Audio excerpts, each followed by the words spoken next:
The Senate is set to pass the continuous tax reform bills today, with provisions exempting Nigerians earning below 1 million naira annually from personal income tax. NaijaNews gathered that after the initial resistance, most senators have shifted their stance following explanation from key government officials, including the Director General of the Budget Office, Taminu Yakubu, FIRS Executive Chairman, Zak Adedeji, and the Chairman of the Presidential Committee on Fiscal Policy and Tax Reforms, Taiwo Oyedele. The officials clarified that the reforms aim to tax wealth, not poverty, ensuring that Nigerians earning less than 1 million naira annually are excluded. They also proposed a review of the VAT sharing formula to make it more equitable, addressing imbalances favoring certain states.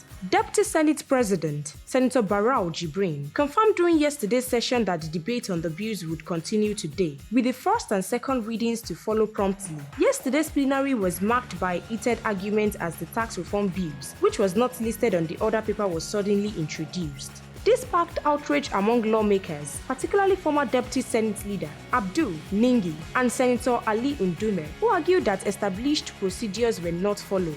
Ndume insisted that the matter was too significant to be rushed, emphasizing the need to respect Senate rules. He said, "This is a very important matter. We should not in any way try to use the position of the Senate because the order paper is clear. I have no problem having them to come explain whatsoever, but we must follow known procedures.